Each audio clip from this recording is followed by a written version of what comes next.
مولا سبھی اور کیا چاہتا ہے، بس مغفرت کی عطا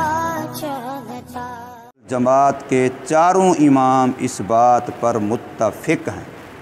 کسی ایک امام کا عرب عجم کا کوئی اختلاف نہیں ہے کہ اللہ نہ کرے اگر کوئی بندہ شریعت کی منشا کو توڑتے ہوئے، شریعت کی منشا کے خلاف کرتے ہوئے 3 طلاقیں اپنی منکوحہ بیوی کو دے دیتا ہے تو اب ان کا آپس میں اکٹھے ہونے رہنے کا کوئی صورت، کوئی سوال نہیں ہے۔ جب تک کہ یہ عورت عدت پوری کر کے اپنی مرضی سے، اپنی چاہت سے کسی اور جگہ پر نکاح شادی کرے، پھر جہاں نکاح شادی کرے وہ اگر مر جاتا ہے یا اپنی مرضی سے کبھی کسی وجہ سے وہ طلاق دے دیتا ہے، یعنی وہاں سے بھی عورت کسی وجہ سے فارغ ہو جاتی ہے، پھر اس کے بعد بھی عدت گزار لیتی ہے۔ اب اگر وہ پہلا خاوند یہ خیال کرے جس نے پہلے 3 طلاقیں دی تھیں کہ ہم دونوں دوبارہ اگر نکاح کر لیں تو ہم شریعت کے احکام حدود کی رعایت رکھ کر کے ایک دوسرے کے حقوق ادا کرتے ہوئے اکٹھے زندگی گزار سکتے ہیں، تو اب دوبارہ نکاح کی صورت بن سکتی ہے۔ شریعت اسلامیہ نے اس کو اسی انداز سے بیان فرمایا ہے، ورنہ تو قرآن مجید کی اس سے جو پہلی آیت ہے اس میں صراحتاً لفظ ہیں الطلاق مرتان، طلاق 2 ہی دفعہ تک کی ہے، اس سے آگے طلاق جائز ہی نہیں ہے، وہ بھی مرتان کا لفظ فرمایا۔ الطلاق و طلاقان کا لفظ نہیں فرمایا کہ 2 طلاقیں، الطلاق و مرتان یعنی 1 مرتبہ الگ دے، پھر اگر مجبوری صورت یا کوئی مسئلہ پھر 1 مرتبہ الگ دے، 2 دفعہ والی بھی اکٹھے منہ سے نہ بولے۔ کیوں؟ اس لیے کہ 1 طلاق سے اس کا مقصد پورا ہو جاتا ہے۔ 1 طلاق دے اور وہ بھی رجعی دے اور وہ بھی طہر کی حالت میں دے، اور طہر بھی ایسا ہو جس میں میاں بیوی نے ملاپ نہیں کیا ہے۔ ان ساری شرطوں کے ساتھ اگر اب طلاق دے تو صحابہ کرام رضوان اللہ ترجمعین کے جو واقعات جمع کیے ہیں علماء نے کہ اگر کہیں مجبوراً کسی وجہ سے طلاق دینی پڑی تو یہی صورت اختیار کی اور اس کو طلاق احسن کہا گیا ہے، ورنہ طلاق کے اندر توڑ ہے، اور توڑ اللہ کو بالکل پسند نہیں ہے۔ شریعت ساری جوڑ پر محنت کرتی ہے، اللہ کے ساتھ مخلوق کو جوڑو، آپس میں مخلوق کو جوڑو، ساری شریعت کا منشا جوڑ ہے، طلاق کے اندر توڑ ہے۔ اس وجہ سے سرکار مدینہ صلی اللہ علیہ وسلم فرماتے ہیں اللہ کو سب سے زیادہ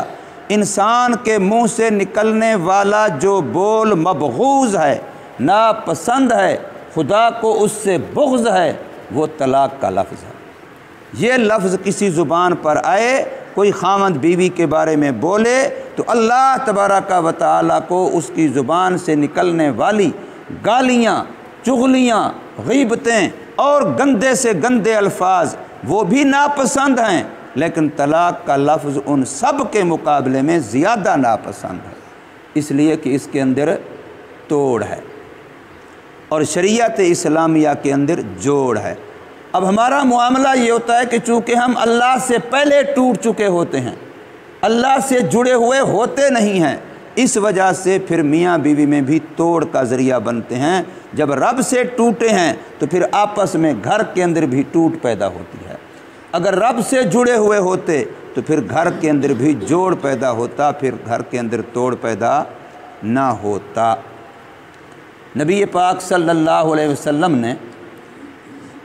اللہ تبارک و تعالی سے مانگنے کے جو طریقے ارشاد فرمائے ہیں، اللہ کی رحمت کو، اللہ کی ذات کو، اللہ کی صفات کو اپنی طرف متوجہ کرنے کے لیے، جس کو ہم عربی میں ندا کہتے ہیں، منادا کہتے ہیں، یا اللہ، یا رب۔ اب یہ اللہ کو پکار رہا ہے، کیوں پکار رہا ہے؟ اللہ تو ویسے موجود ہے، اللہ تو ویسے سمیع بھی ہے، علیم بھی ہے، سنتا بھی ہے، جانتا بھی ہے، بصیر بھی ہے، دیکھ بھی رہا ہے، پھر اس کو بلانے کی نوبت کیوں پیش آئی؟ بلانے کی نوبت تو اس کو پیش ہے جس کا منہ پرلی طرف ہے، مجھے دیکھ نہیں رہا،